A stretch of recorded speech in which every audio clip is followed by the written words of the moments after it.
We're here today to make two special presentations to our president, the wonderful Eric Wood.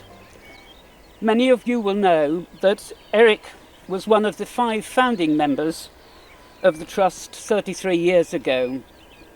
Eric, we're at Lock 18, which, as you well know, was the site of some of the important early work of the Trust. To thank you for all your vision and enthusiasm, which has stood the Trust in such good stead for the last 30-odd years, we are delighted that this lock will henceforth be known as Wood Lock 18.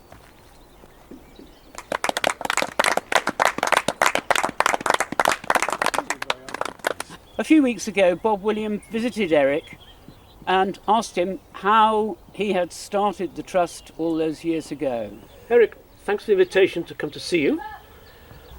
Litchfield Canal, Ogley Lock section and the Hatherton Branch Canal were both closed by the British Transport Act in 1954-55, restricting any passage of boats along the canals, rendering them abandoned. So 30 years later, you took it upon yourself to set about restoring them. How did that come about? I saw this arm going up past the Litchfield Cruising Club, and I saw a big sign that said Litchfield Cruising Club only, no passage. So I thought, where the dickens does that go to? When I got home, I looked it up and I found that it was a good route, quick route up into Birmingham. And later on I spoke to people like Ike Argent, who was a boater on the canal years ago. He was you probably know, he's a Thomas Caton tarboat man, Ike Argent. And he said, I said, you'll never get that open. I said, why not? He said, well, he said, it never had any bloody water. I said, why, what's the problem? He said, well, it's sand and gravel, you know. He said, you'll never get water in it. So I thought, well, that's a bit of a challenge, that. And I got 1 or 2 people together, as I say, who were interested in those days, and we started from there, really. So that was about 1987, 88? Well, I think it was earlier than that, actually. It's about 85 when I retired, because I'd managed to get early retirement from my teaching profession. It bugged me. I thought, well, that canal's going to be a good route. So Ike Argent said it would only take 4.5 hours to get to the middle of Birmingham. I thought, well, 6 miles, 7 furlongs long, that's not going to be a difficult canal to restore. And that's how it all began. That's how it began.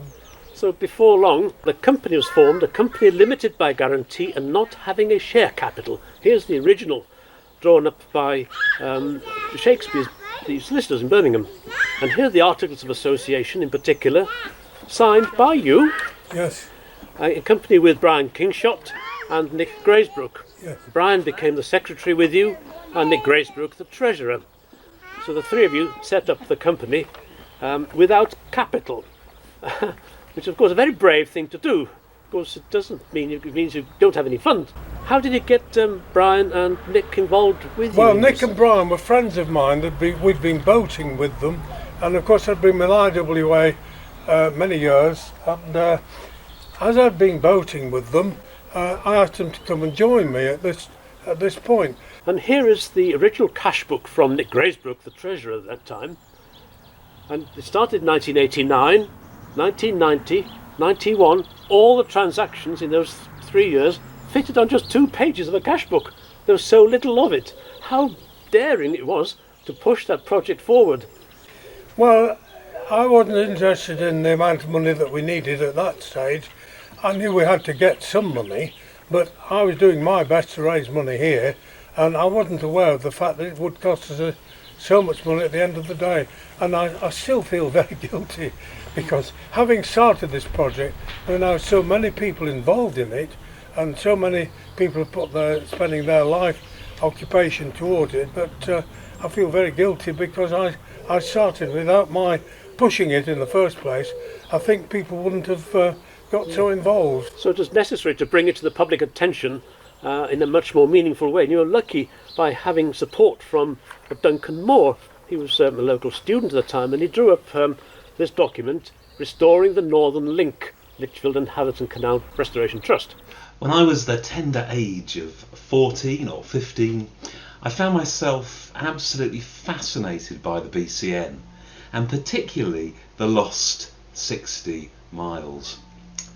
My dad was on the committee of the West Midlands branch of the Inland Waterways Association with Brian Kingshott and Nick Glazebrook and others. And I remember him every month going off to the committee meetings, and I urged him to make sure they talked about the Ogley locks. I was ridiculously excited, but it was Eric Wood and Dennis Cooper and others who really did all the hard work. There were parties of mods, it varied from about 5 on one work party to 15, 16 on another. We were hand tool slashers and the odd strimmer, that sort of thing. It was a matter of finding the line. And after the 4th work party, it was very obvious if we were going to get any further. And Lichfield by that time were interested. And John Horton took over then. And we'd got a scheme on the basis of the survey we'd done on that bit to move the thing forward. There was a plan to restore the canal, and quite honestly, having seen it deteriorate, I was very sceptical, and I phoned up BW. I don't know who I spoke to, possibly Faisley, and they said, oh yes, there is a plan, we're not directly leading this, the person you want is Eric Wood. So and they gave me his phone number. I phoned him and he said, oh come down, yes, he's full enthusiasm, just as he is today, if not more so, and come down to our site, turned out to be Fossway, next weekend or whatever, which I did, and that was literally how I met Eric. And John Horton, he was the ideal guy for the job. He'd got then permission to do something and move planting, excavators and stuff like that, rather than mess about with slashers and strimmers. Here's another very, very telling document, drawn up by John Horton, who'd become the engineer for the Lichfield and Hatherton Canals Trust at that time. This is 1993. But John Horton was very helpful to me, and I'm very lucky because I had so much help and advice going along. Also in Darnford section, the construction of the lift bridge. And since Lock 29 couldn't be reused, there's some wonderful stones have been taken off the top of it, and here they are being loaded onto John Horton's company lorry, of course, with our good friend Mike Brown with the company crane. John Horton was the engineering director of Sharps, and we used to use the crane quite regularly. Lifting up these blocks, which were about 2 or 3 tons each. Sharps would be paying me. Shh, I shouldn't say that really. Where are they going, you might ask? Well, they were taken round to Tamworth Road and used in constructing the demolished top of Lock 25. That's right. So there you are, active pictures, and these were done in 1996. I suppose I was the first of their machine men, because my job then involved machinery, driving cranes. And From Darnford, attention moved, and again John Horton shifted the emphasis over to Fossway Lane. I went with John Horton to buy the first JCB. We had an old, well, we bought 2, and they were both scrappers. And we made one up out of the 2, and that was the first JCB we had. Very appealing to John Horton as the engineer to tackle this lock, which had been infilled, turfed over, you couldn't tell it was there. And bit by bit, again, the water recovery group came to help us. It was the first one, was I think Northwest, and they said that they would investigate to try and find the parapets of the lock along its full length, because of rubbish. Not only had the lock been filled in, but it had been overfilled, and so the exact position of the lock was not visible. In fact, when we first encountered the site and got permission from the council to work on it, the local farmer was still tipping material, mostly rotten potatoes and stuff like that. But there were truckloads of demolition waste coming in from Walsall and places like that. The question of accommodation, and Eric said, "Oh, he said that's all right." He said, "We'll put them up in the scout hut at Whittington." Tiny thing, and they were all in it, and they had a kitchen. You couldn't swing a cat round. It was just a stove, and they were cooking for like 20 people. He said, "Oh, that's fine. When they arrived, of course, the Water Recovery Group said, "Well, okay, where's the kitchen? Where are the showers and stuff?" "Oh, you don't need that. Where's the heating?" "Oh," he said, "well, there's a chopper here and a saw. He says some logs outside down the road. Just help yourself." Sort of thing. So a shovel, go and dig a latrine outside. And that's the time when I came to the trust as well, and took part in that work myself. To excavate Lock 18 and restore it. It was mostly intact. Some of the brickwork had eroded over the years and gradually got put together again, bit by bit. Yeah, Lock 18, it came on in leaps and bounds. And then because the IWA bought that first JCB3, and of course we hung on to that for a bit, because we had workies working with us. And, well, we dug the as far as I could reach with the JCB3. We could get in the lock with it. So we took it right down to the floor level in the lock. Here we have the original brass plaque for the reopening of the Lock 18, exactly on the 200th, the Canal Company's 200th anniversary, 11th of May 1997.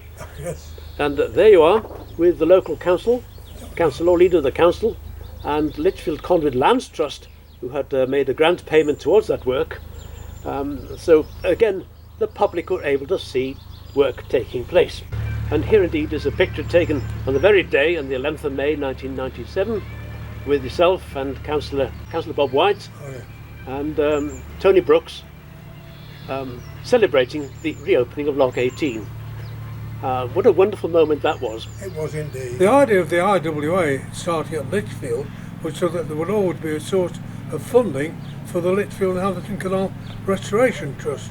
I thought if I started the IWA at Lichfield, it would always be there as in the background to give them some money. Philip Sharp was so helpful.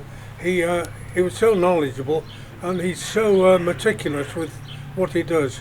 He's been a wonderful help for me getting the trust together, and also with the Lichfield IWA. Over years, you see, we've had so many gatherings here. We've had as many gatherings here as we must have been doing it over 20 years, nearly 30 years now. And every time we've had a gathering, Doreen has been here by my side, doing all the coffee, making the teas, doing the buns, the cakes. Doreen's been the backstop to him all the while, hasn't she? We used to have an Easter bonnet parade. Eric used to judge the Easter bonnets. On the Sunday of the Easter gathering, all the ladies would be encouraged to bring a posh hat, an Easter, and he'd be the judge, and there'd be a winner. The Easter bonnet parade, that was Eric's judging the Easter bonnets, yeah. Everybody is inspired by somebody, and I was inspired in the first instance by Roger Lee Davis and Harry Arnold meeting me on a very old boat at Senston. They talked about the canals, and they had an old boat there which was called the Kangaroo, and we were working on the Kangaroo, and over the years I'd restored many mileposts with the Trent and Mersey Canal. I even bought the mileposts here and painted them on the wharf here so that they could be ready for them. So I've done a lot of restoration work with Trent and Mersey Canal Society before I came to think about the Lichfield Canal. We're going on very well. I'm delighted with the way things are going at the moment, and very soon we shall see it open. Yes, indeed. Let's hope so, indeed. And undaunted, you pressed on, and more people joined in with the exercise as volunteers or fundraisers to engage contractors to do certain work. We managed to get substantial grants. We've turned over about £4.5 million in cash through those years, because I took over the treasurership from Nick Graysbrook back in 1999, and I watch every penny that goes through. But thank you for your determination in bringing us through those early years. Well, it's now going to be a canal open for everybody. We've got a lot of international friends in New Zealand and America. They love to come over here, and people from abroad will love to come and spend money on this Litchfield Canal. It will be a vital link to the northeast corner of Birmingham canal network when it's open, and I look forward to going along the canal myself. Hopefully we'll get it open before I disappear. So when the boats finally turn under the bridge at Ogley Junction and make their way down the flights to Lichfield or climb up to Cannock from Calf Heath, it won't just be because of Eric's perseverance and hard work. It will also be because of his personal warmth, his ability to draw people in and to make them believe they have a part and a contribution to play, his kindness, his warmth and his hospitality. Eric was of course the Trust's first chairman, and although it was a team effort to start up the Trust, there's no doubt that it was Eric's can-do, glass-half-full attitude that was its early driving force. Had it not been for Eric's optimism, the project would have not got anywhere. He enthuses, dare I say, to all of us and has done over the years, and continues to do so to this day. I was privileged to be Eric's vice chairman for a decade, and I'm grateful to the support he gave me in that time when we achieved so much in establishing the credibility of the Trust. It's over 20 years now since Eric retired as chairman, but as president he's continued to support and inspire the Trust. The satisfaction that we get now of seeing Peter's enthusiasm and everybody, lots of local people are so interested in it. I have to say I blame Eric for all of this. If Eric hadn't come up with this damned silly idea to open a canal and had so much damned enthusiasm moving it forward, and if you hadn't done the engineering in the early days to make it happen, I'd be out of a job and I'd be retiring with gin and tonic in my hand instead of working out on the canal. But during this COVID, we've walked down by the canal, and the people, it's the people who are walking with families. They don't really know the history of it, and they are really enjoying it. A lot of people have got a lot of satisfaction as far as it's gone so far. On a personal level, I valued his friendship and generosity, and I'm grateful for this opportunity to join in congratulating Eric on this landmark 90th birthday. Happy birthday, Eric. You're amazing, Eric, and we really appreciate you. Happy birthday. Happy birthday, Eric. Happy birthday, Eric. Happy birthday, Eric. Happy birthday, young Eric. Happy birthday, Eric. Happy birthday, Eric. Happy birthday, Eric. Happy birthday, Eric. Happy birthday, Eric. Happy birthday, Eric. The second presentation is of a birthday present and card from the Trust for Eric, which we want to give to Robert and Kim to look after and give to Eric on the day.